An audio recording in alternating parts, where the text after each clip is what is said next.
नमस्कार दोस्तों।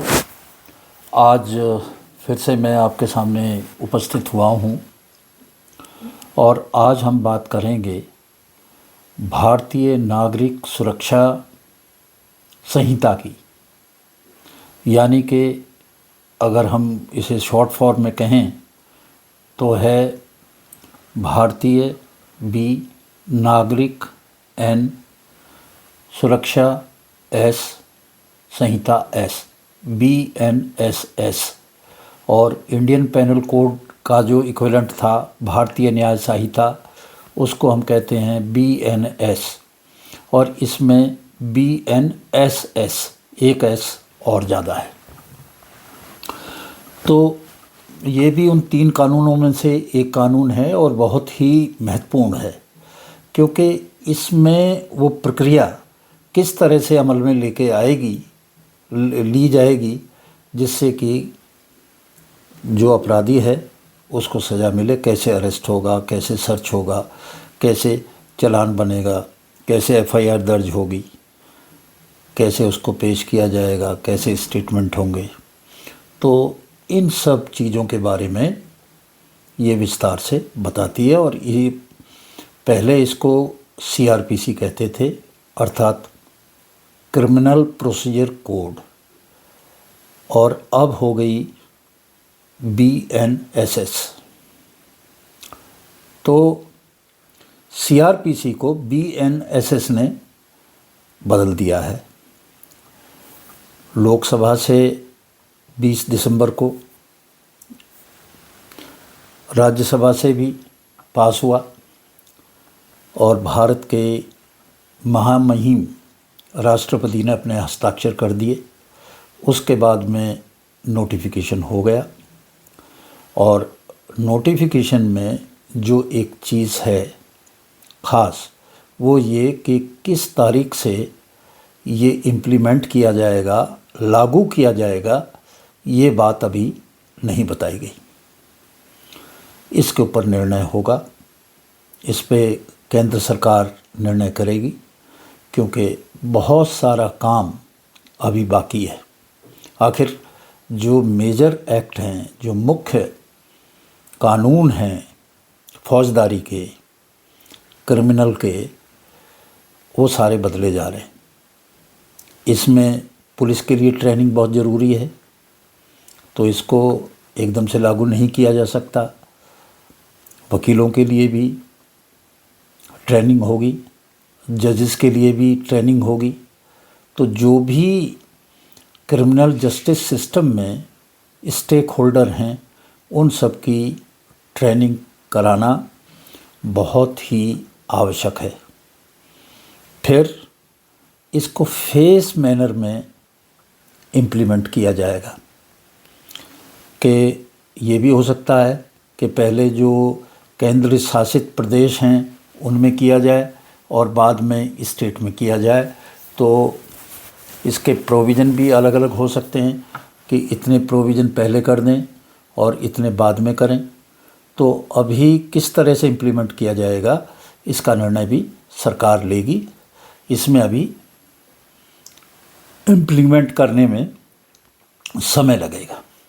अगर हम CRPC की बात करें तो 1857 के बाद ही ये भी जो दूसरे लॉ थे, क्रिमिनल लॉ थे, उनकी तरह ये प्रोसीजर लॉ भी 1857 के बाद बना।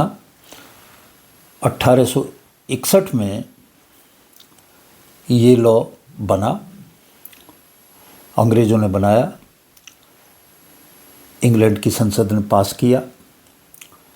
फिर इसमें एक विशेष बात ये हुई कि 1973 में इस लॉ को बदला गया।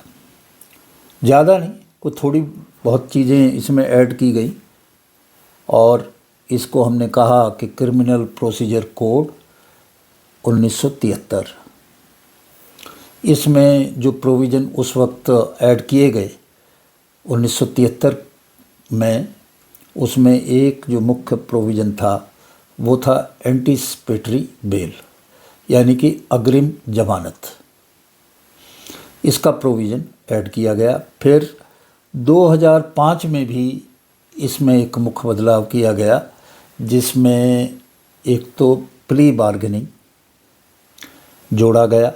प्ली बार्गेनिंग अर्थात अगर दोनों पार्टी चाहें फैसला करके प्ली बार्गेनिंग करके वो एक्सेप्ट कर लेते हैं कुछ, तो वो मामला डिस्पोज्ड ऑफ हो जाता है उन शर्तों पे। और एक अरेस्टेड आदमी जिसको गिरफ्तार किया जाएगा उसके क्या राइट होंगे, ये चीज़ें 2005 में जोड़ी गई। इस तरह से ये कानून हमारा सीआरपीसी का आगे बढ़ा। इसमें जो टोटल धाराएं थी क्रिमिनल प्रोसीजर कोड में, यानी कि पुरानी प्रोसीजर कोड में, वो 484 थी। और जो अब ये नया जो है BNSS, इसमें 531 धाराएं हैं, अर्थात 47 धाराएं ज़्यादा हैं पुराने कोड के हिसाब से। पर अगर हम इसे देखें तो ज़्यादा नहीं है। जो उसमें ABCD करके बहुत सारे प्रोविज़न जोड़े हुए थे, अब उनको सीक्वेंसिंग में करके और नंबर दे दिया है। कायदे में कुछ इतना ज़्यादा इसमें जोड़ा नहीं गया, हाँ कुछ शब्द ज़रूर जोड़े गए हैं। तो इसकी अगर हम बात करें तो सबसे मुख्य बात कि क्या बदला, इसमें क्या क्या चेंज हुए, उनकी बातें हम थोड़ी सी विस्तार से कर लें। जो FIR है, फर्स्ट इंफॉर्मेशन रिपोर्ट, जो जहाँ से मुकदमा शुरू होता है, वो सेक्शन 154 CRPC के तहत पहले दर्ज होती थी और अब होगी 173 BNSS के अनुसार। अब इसमें जो ख़ास चीज़ है, पहले था कि औरल भी आप अपनी शिकायत कर सकते हैं, मौखिक रूप से, लिख के भी कर सकते हैं। अगर मौखिक रूप से करेंगे तो उसको लिखा जाएगा, that would be reduce into writing, वो था। अब इसमें एक चीज़ ये जोड़ दी गई है कि इलेक्ट्रॉनिकली अगर कोई कम्युनिकेट करे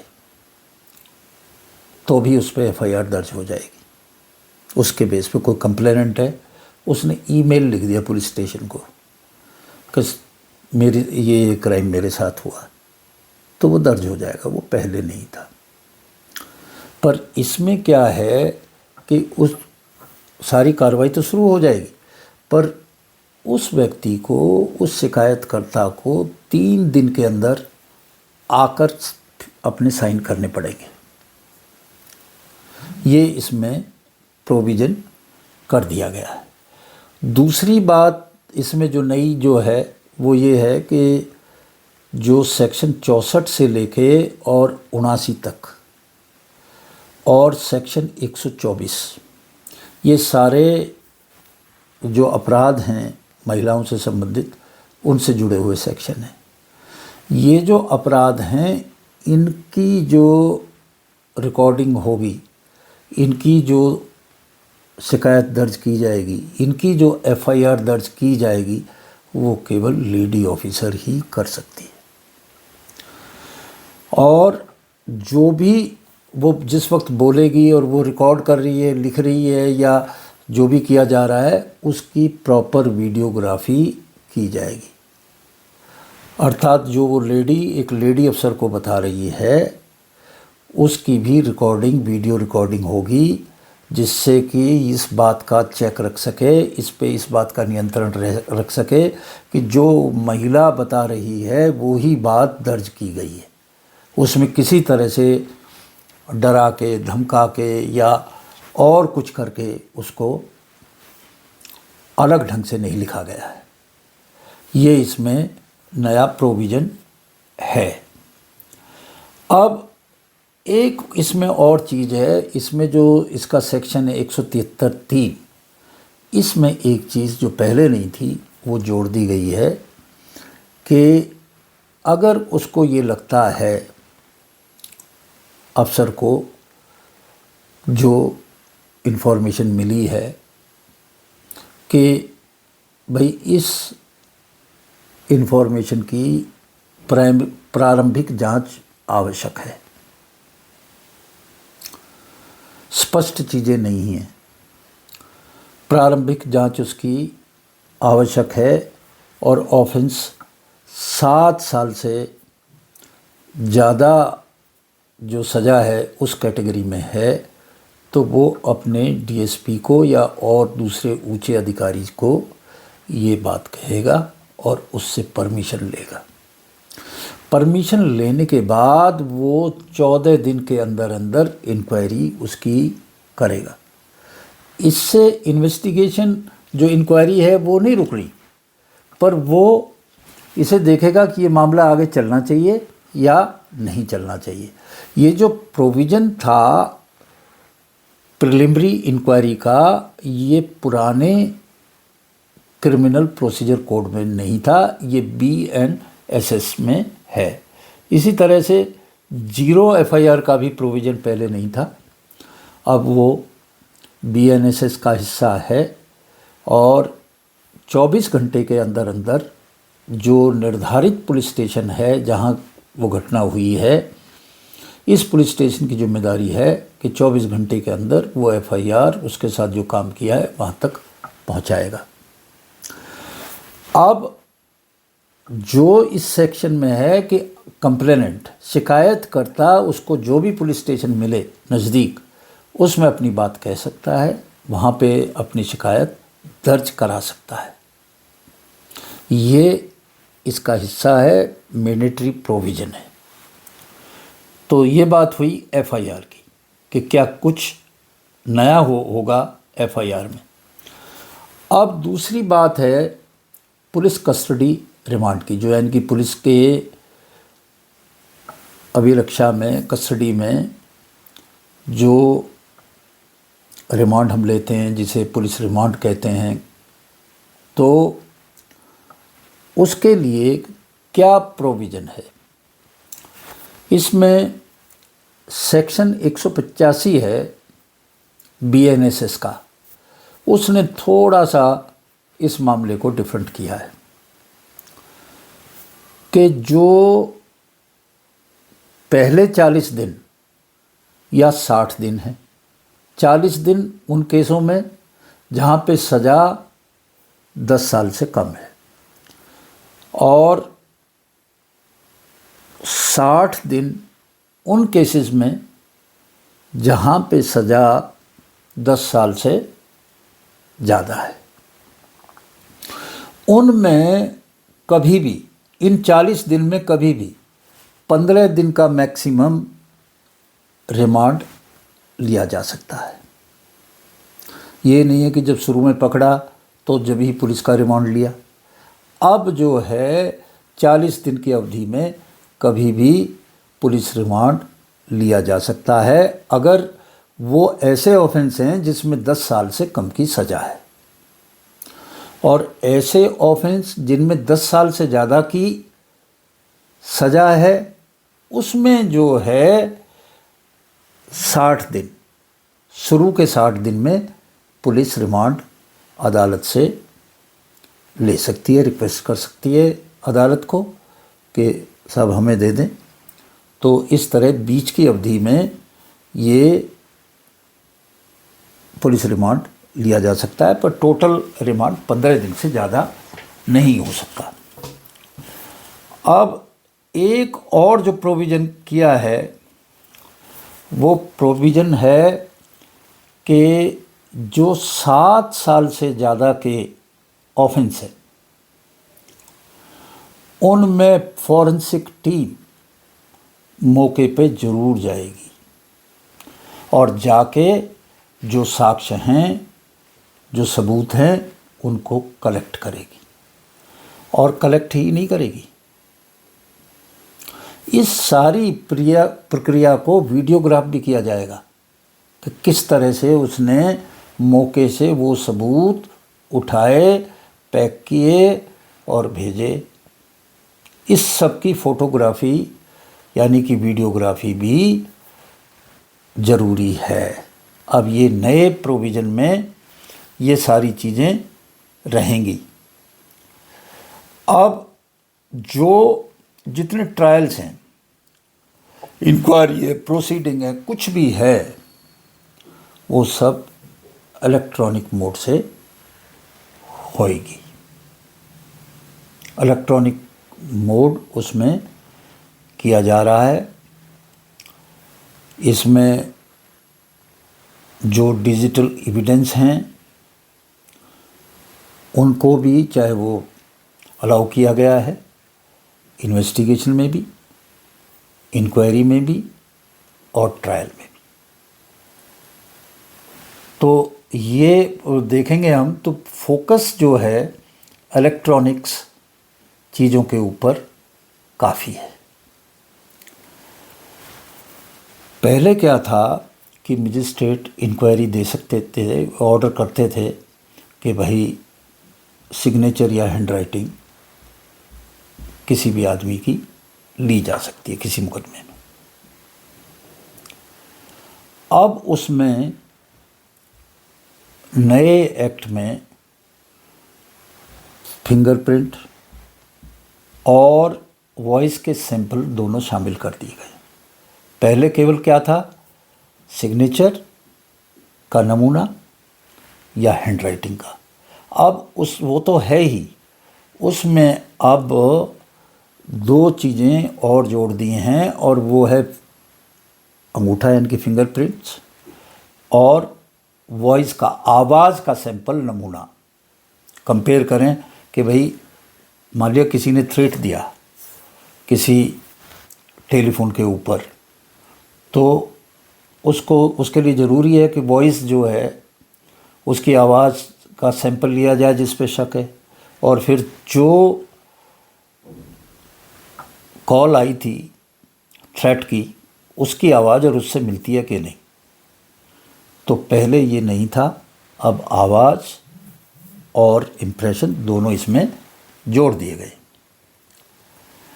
एक और बड़ा इशू था ख़ास तौर पे पुलिस ऑफिसर्स की, कि हथकड़ी नहीं लगा सकते थे मुलजिम को जब पेश कर रहे हैं। और बहुत सारी घटनाएं होती थी उसमें मुलजिम भाग जाता था, हाथ से पकड़ के लाते थे। आपने देखा होगा कोर्ट में उसकी 2 उंगली पकड़ के लाते थे, क्योंकि हथकड़ी नहीं लगा सकते थे। और अगर बहुत ही कोई ख़तरनाक हो तो उसको स्पेशल परमिशन लेके हथकड़ी लगाई जाती थी। अब ये प्रोविज़न में डाल दिया है, अब हथकड़ी भी लगाई जा सकती है, परंतु केवल कुछ केसेस में, हर एक में नहीं। और वो केस क्या है कि कोई हैबिचुअल ऑफेंडर है, बार बार अपराध कर रहा है, तो भाग भी सकता है, कस्टडी से भाग भी सकता है, ऐसा हैबिचुअल ऑफेंडर है, उसको पुलिस हथकड़ी लगा सकती है। और कोई ऐसा अपराधी है, ऐसा मुलजिम है कि जो रेप का है, किसी ने एसिड अटैक किया है, तेज़ाब फेंक दिया किसी लड़की के ऊपर, या ऑर्गेनाइज क्राइम करता है। ऑर्गेनाइज क्राइम की हमने पहले वीडियो में BNS में डेफिनेशन बताई थी, पे जो पहले नहीं थी अब है। या जो नशे का काम करता है, या वो आदमी जो देश के खिलाफ उसने कोई अपराध किया है, इन सब को पुलिस अब हथकड़ी लगा के कोर्ट में पेश कर सकती है। ये नए कानून में ये चीज़ें आ गई। अब एक और इशू है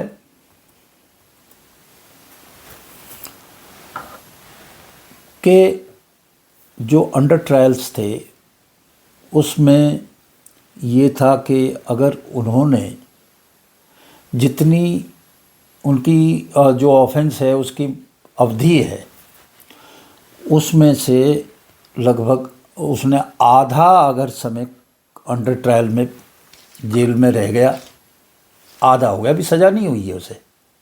मान लिया किसी में ऑफेंस जो है 7 साल का है और 3.5 साल वो जेल में रह चुका है बिना सज़ा बुले हुए, तो आधी उसने उसकी काट ली। तो प्रोविज़न था कि भाई उसको जो है पर्सनल बॉन्ड पे रिलीज कर दिया जाए, वो आधी सज़ा काट चुका है। परंतु अब इसमें एक चीज़ और जोड़ दी, ये जो प्रोविज़न है ये कुछ ऐसे ऑफेंस हैं जिनके ऊपर लागू नहीं होगा। मान लिया कोई आजीवन सज़ा काट रहा है, उस पे लागू नहीं होगा, या जिस पे एक से ज़्यादा ऑफेंस पेंडिंग है उस पे भी लागू नहीं होगा। तो ये प्रोविज़न इसमें कर दिए गए हैं।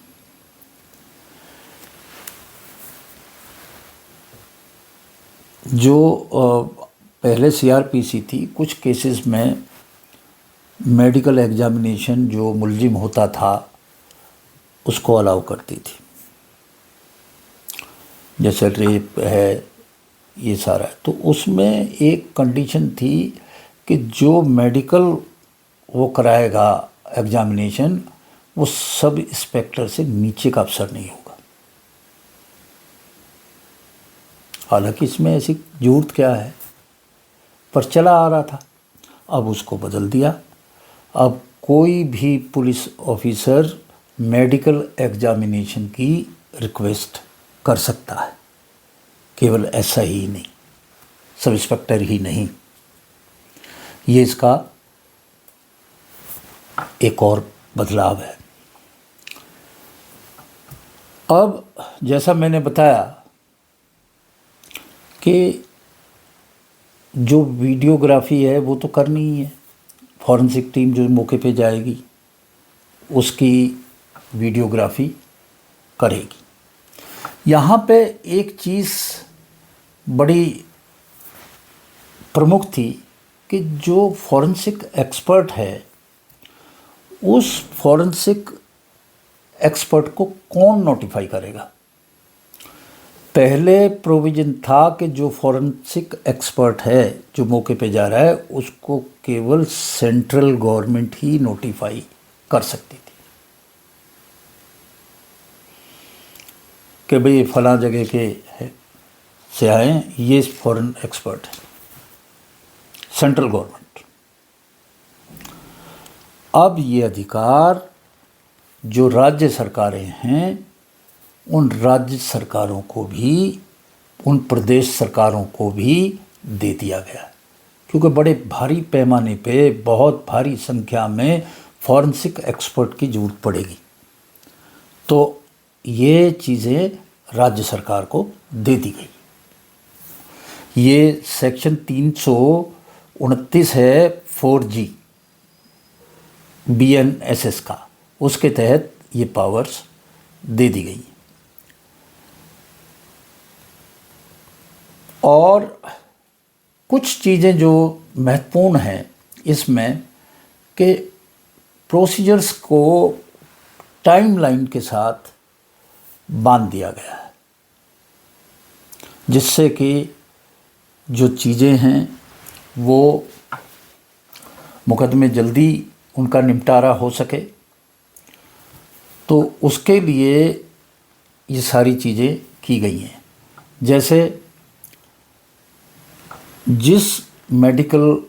जिस डॉक्टर ने रेप के विक्टिम को एग्ज़ामिन किया है उसको अपनी रिपोर्ट 7 दिन के अंदर अंदर देनी होगी।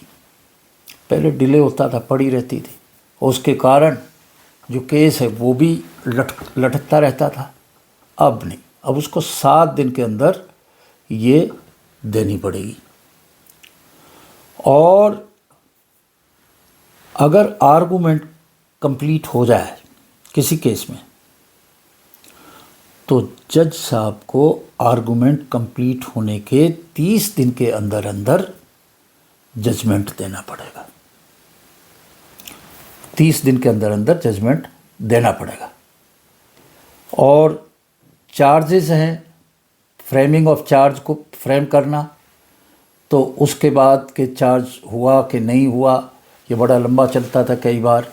अब 60 दिन के अंदर अंदर फर्स्ट हियरिंग के ये जो चार्ज है वो फ्रेम करना पड़ेगा। एक चीज़ जो हुई वो ये हुई कि जो हायरार्की थी जजेस की, कहीं पे जो मेट्रोपॉलिटन सिटी थे उसमें जो नीचे से शुरुआत होती थी तो मेट्रोपॉलिटन मजिस्ट्रेट होता था, है यानी कि, और आप जो मेट्रोपॉलिटन सिटी नहीं है वहाँ पे जुडिशल क्लास 1 जज होता था।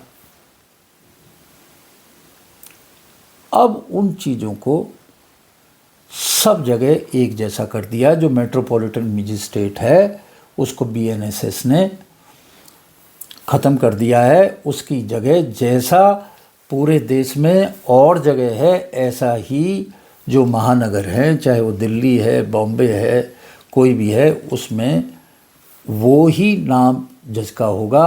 पहले नीचे जो है नीचे के जज होंगे, फिर सेशन होगा, फिर ऊपर हाई कोर्ट, फिर सुप्रीम कोर्ट, इस तरह से हायरार्की होगी। एक और बदलाव बड़ा भारी हुआ जिसको मैं बड़ा विशेष मानता हूँ कि अब तक ये था प्रोविज़न जो बीच में इंडक्ट किया गया था, ओरिजिनल प्रोविज़न तो ये था नहीं, कि भाई जो आदमी क्रिमिनल एक्टिविटी में है,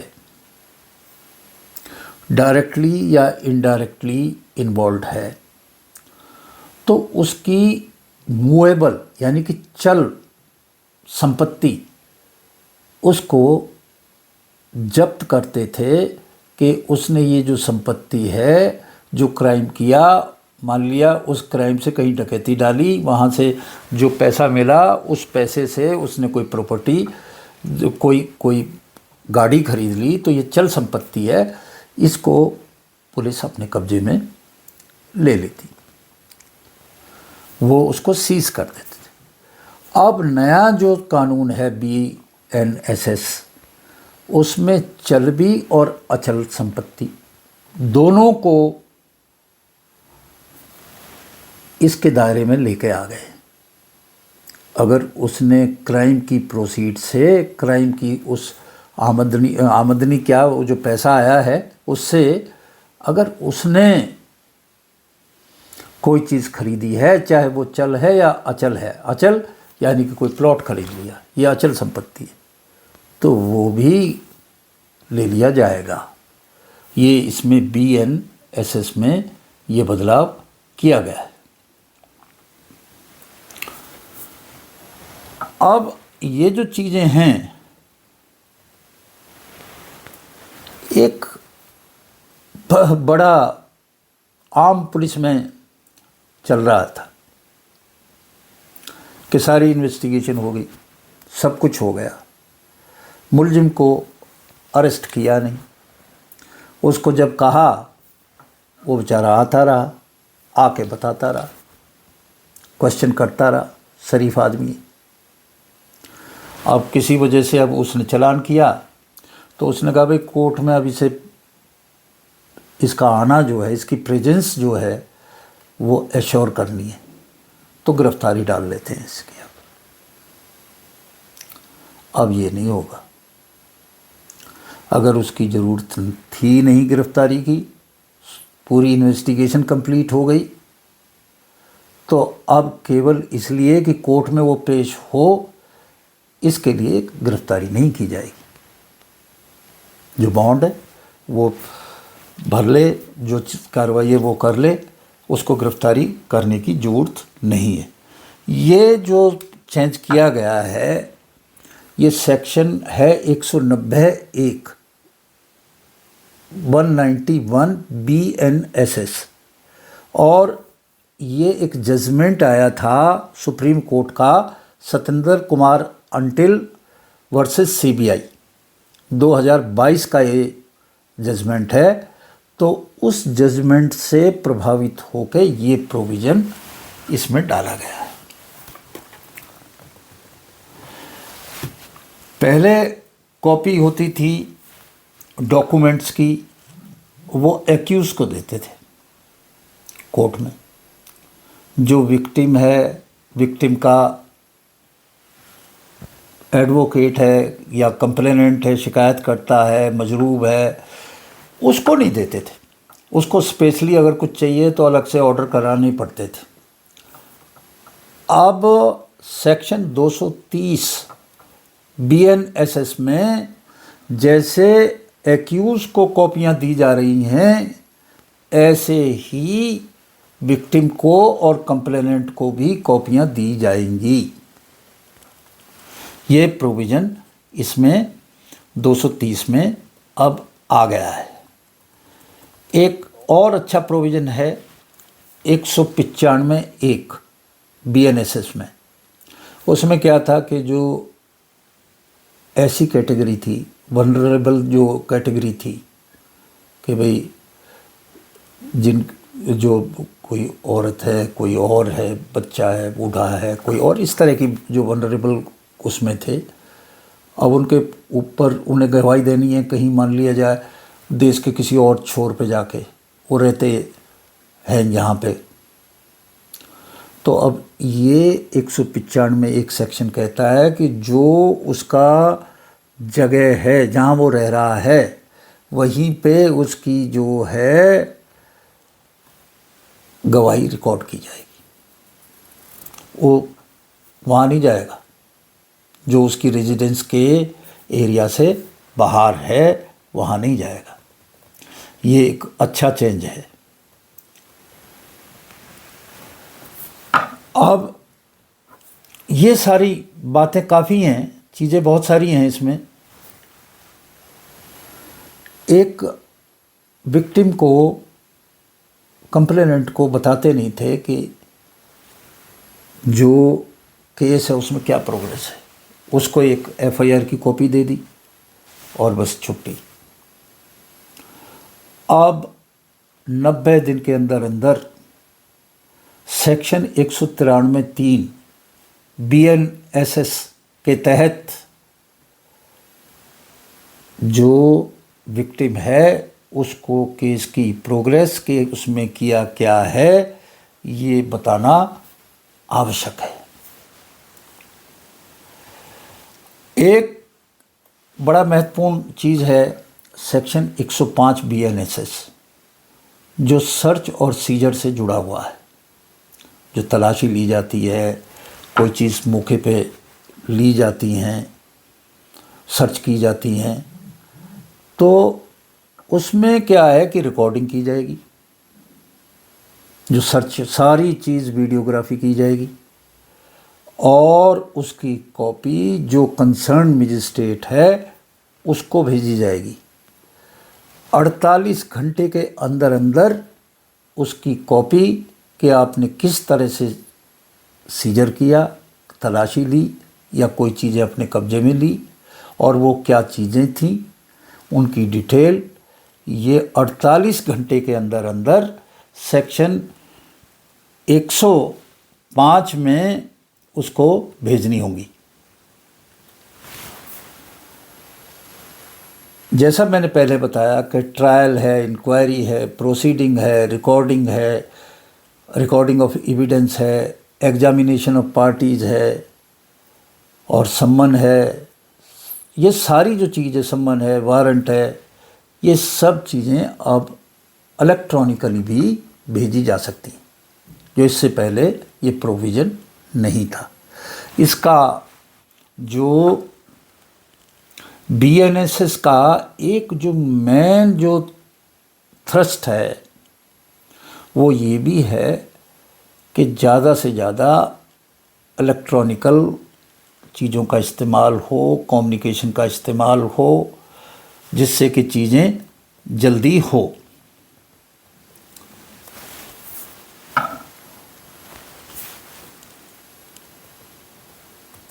बहुत सारी चीज़ें हैं जो इन्वेस्टिगेशन है वो पहले भी था, अब उसको स्ट्रिक्टली कर दिया कि 1939 में कि 90 डेज़ के अंदर ख़त्म करनी पड़ेगी। जो इंक्वेस्ट प्रोसीडिंग है, यानी कि किसी की मौत वाक़या हो जाए, डेथ हो जाए, तो उस प्रोसीडिंग को इंक्वेस्ट प्रोसीडिंग कहते हैं। ये अब अंडर सेक्शन 194 BNSS, इसे पहले बड़ा पॉपुलरली 174 की रिपोर्ट बोलते थे, CRPC सब लोग जानते होंगे, 174 की रिपोर्ट कहते थे, अब ये 194 हो गई। और ये जो रिपोर्ट है ये 24 घंटे के अंदर अंदर जो भी मजिस्ट्रेट है, चाहे डिस्ट्रिक्ट है या एग्जीक्यूटिव मजिस्ट्रेट है, उसको भेजनी होगी। पहले पड़ी रहती थी थाने में ऐसे इंक्वेस्ट रिपोर्ट, सालों तक पड़ी रहती थी, कई सौ इकट्ठी हो जाती थी, बड़ी भारी समस्या थी। एक और जो टाइम बाउंड चीज़ की गई है वो है कॉमिटल प्रोसीडिंग। कॉमिटल प्रोसीडिंग क्या है कि जैसे जो लोअर कोर्ट है वो 3 साल तक के सज़ा के मुकदमे मान लिया जाए सुनता है, और एक ऐसा मुकदमा आ जाए जिसमें प्राविधान उससे ज़्यादा है, उसको अधिकार नहीं है उस केस को सुनने का, तो उस केस तो सारे दाखिल उसी की अदालत में होंगे जो वहाँ का मजिस्ट्रेट है, परंतु वो देखेगा किस में वो कॉग्निजेंस ले सकता है, किस में नहीं।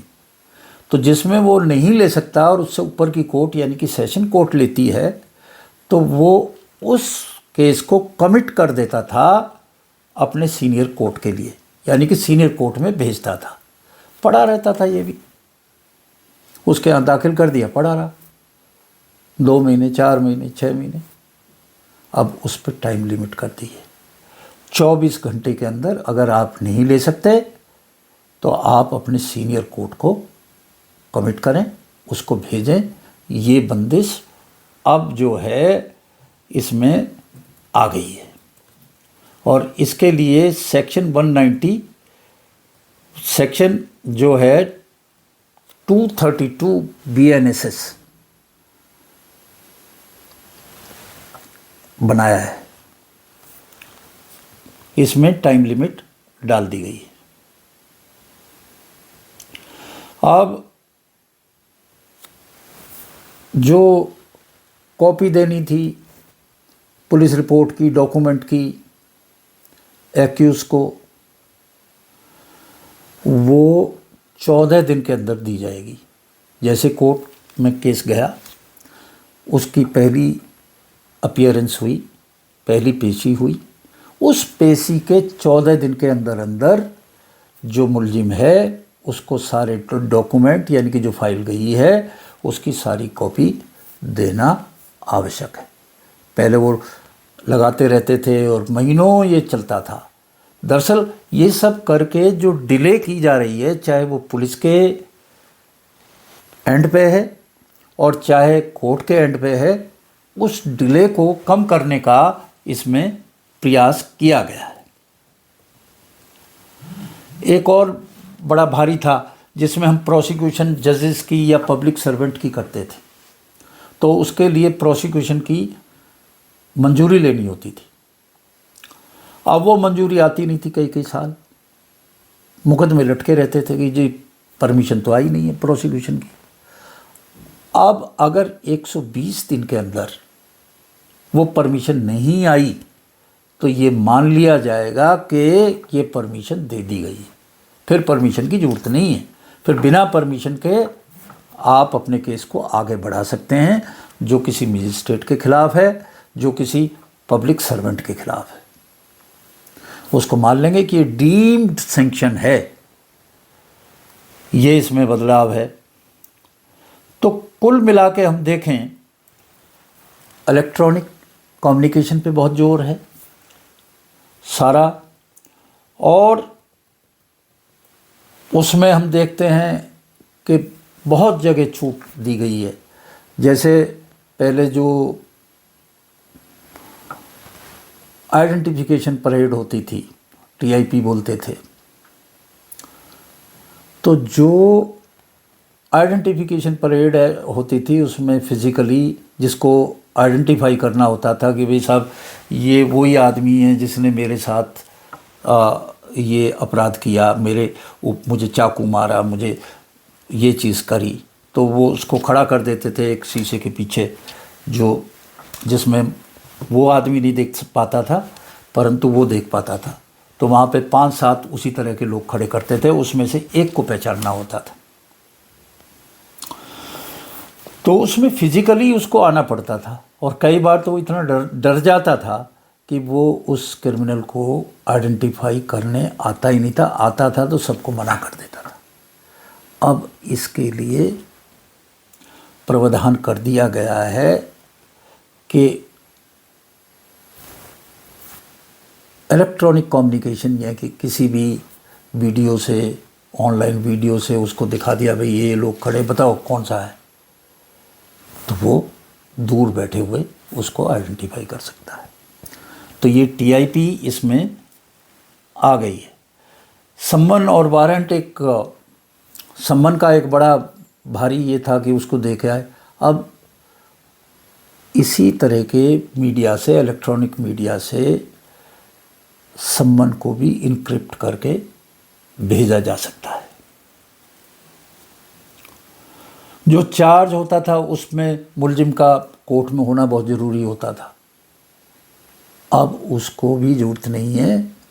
अब जो जज है वो इलेक्ट्रॉनिक मीडिया पे उसको पढ़ के सुना देगा, उसको कोई ऑब्जेक्शन है वो सुन लेगा, कोई और उससे पूछताछ करनी है वो सुन लेगा। तो ये सब चीज़ें की गई हैं, स्टेटमेंट भी है, और जो प्रोग्रेस जैसा मैंने बताया कि 90 दिन के अंदर अंदर विक्टिम को, कंप्लेनेंट को बताई, उसको वो इलेक्ट्रॉनिकली भी भेज सकता है। तो ये सारी चीज़ें और बहुत सारी चीज़ें हैं इसमें जो इलेक्ट्रॉनिकली कर दी गई। तो दोस्तों आज हमने बात करी BNSS यानी कि भारतीय नागरिक सुरक्षा संहिता 2023 की, जो जगह लेगी क्रिमिनल प्रोसीजर कोड की। तो मैंने इसमें जो मुख्य बदलाव हुए हैं उनको आपको थोड़ा विस्तार से और सेक्शन के साथ बताया। आज की वीडियो इसी पे हम समाप्त करते हैं। अगली वीडियो हम भारतीय साक्ष्य अधिनियम पे करेंगे, यानी कि जो पहले इंडियन एविडेंस एक्ट था उस पे करेंगे, और उसके बाद फिर जो मोटी मोटी चीज़ें हैं उनके ऊपर एक पूरी वीडियो बनाएंगे जिससे उसके सारे एस्पेक्ट कवर हो जाए, क्योंकि इतने थोड़े समय में सारी चीज़ें बताना, इतनी सारे सेक्शंस और ये बताना थोड़ा मुश्किल है। तो अभी थोड़ा प्रिसाइज होते जा रहे हैं, पहले ओवरव्यू दिया, अब एक एक एक्ट का दे रहे हैं, और इससे आगे हम सेक्शंस के ऊपर भी फोकस करेंगे। आज का वीडियो बस इतना ही। आप मेरे चैनल को सब्सक्राइब करें, उसका बेल आइकॉन बटन भी दबाएं और इस वीडियो को लाइक करें। मैं आपका आभारी रहूँगा और मैं आपको नई नई जानकारी देता रहूँगा। धन्यवाद।